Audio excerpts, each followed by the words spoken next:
let's stay on the economic crisis and particularly with depreciation of the Ghana cedi. Is it deliberate on part of government not to control the fall of the cedi, and to what end? And why is government not stepping in at all? Joining me via phone with more is a lecturer in banking, Dr. John Baden, with more. Doc, good morning and thank you so much for your time. Good morning. Now, I'm sure you've heard my quiz, right? The free fall of the cedi, is it a deliberate strategy by government to achieve something?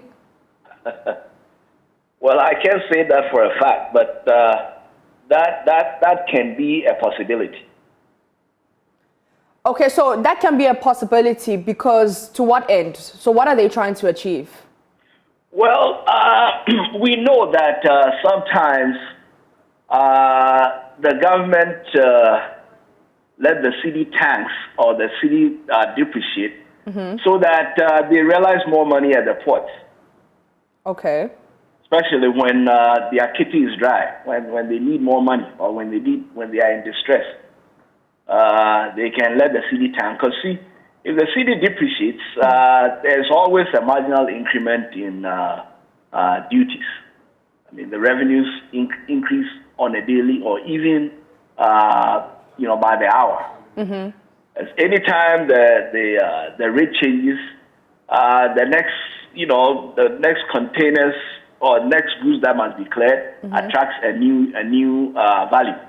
And then they are realizing monies against a fixed budget. Okay.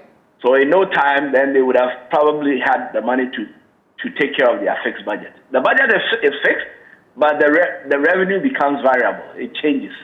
There's an incremental change in the revenues at port. Okay, so how long will this crisis last? If we're looking my lady, I can't tell you. Okay. I don't know. I hope it does, because I mean we are on the brink, and if it continues, I'm afraid. I mean all the social pathologies we will see. Okay, so now before I let you go, what can government do to solve this problem? Because I mean I may not carry dollars every day, but when I go to the markets, things are increasing, transport fares are increasing. So many things are increasing because of the rate of the dollar. What can government do to make sure that its citizens are not suffering as much? It's not just the prices are increasing. People's income remains unchanged. Yeah. So then most households will be in disequilibrium. And when most households are in disequilibrium, I mean, the things fall apart. Yeah. Nothing can happen. Nothing will work in the system anymore. Yeah. It's a national security concern, and I mean, it is an emergency, and something will have to be done quickest and the soonest. But what is that something that can be done? So that's my question: is that what can be done? Well. It is the manager of the currency. I mean, I have in the past said that the central bank is not conducting monetary policy according to law, and that is how come we are in this situation. Okay. So it's I don't know if the central bank will go according to law. They can reverse things. Oh, okay. Well, Doc. Yes. Now, there's a lot of conversation going on with the black market and how unregulated it is. Should we see how how unregulated it is? Unregulated? Yes. So that's a conversation that's happening. So should we see a clampdown on these black markets? Well, that is a corollary matter. I mean, that is secondary. That is secondary. Primarily something else must be done, and it's up to the city manager. So as it is, I mean, it's the city manager who has failed us. Okay, so let's talk about pegging the cedi at a certain level. What? I didn't hear you. So pegging the cedi at a certain level. Okay. Yeah. What about that? Would that be a solution? Well, if that is what it takes, so be it. Okay. You know, what I'm saying is, see, the law, our constitution says that the Bank of Ghana shall give us a stable currency. Yeah. So what is happening? You know, looking at the CD's performance, or how the CD is depreciating, does the Bank of Ghana, do they call this phenomenon, do they call it stable? It's a clear no. Yeah. So here they are lawless.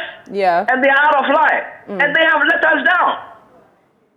So they must do what it takes, you know, to give the city the constitutional meaning that it deserves. Yeah.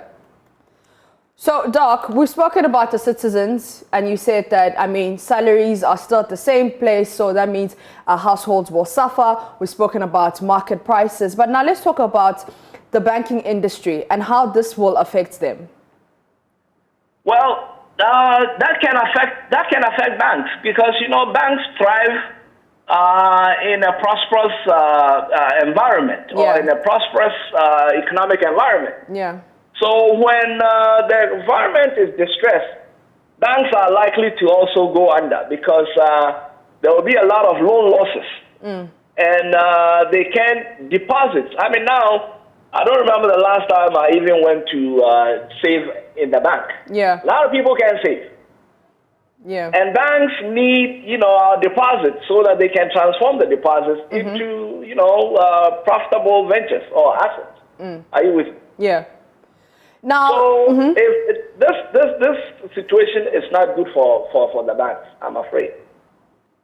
All right. Well, will you be able to give us a forecast? Because, I mean, with last week, we started the week with 11 CDs, and then it rose to 12, 13, 14. We're at, I think, 15, if I'm not mistaken, right now. Can you give us a forecast of this week? Do you? Oh, my lady, that I don't think I can. That you don't think you can? But what it is, at the present exchange rate, it is, for me, it is suicidal. And it's embarrassing. It means that someone is not doing his or her job well. Yeah. You know, I don't understand. Because if we are conscientious, and if we understand, you know, the management of currencies, we shouldn't be where we are. Yeah. All right, Doc. Thank you so much for your time. Dr. John Baden is a banking lecturer, and he says that the current state of the economy is suicidal and something needs to be done about it immediately. We also know that the Information Ministry will be addressing the country and the press in regards to the current economic issues that we're facing. So we hope that from that engagement, we will get something that will encourage the citizens.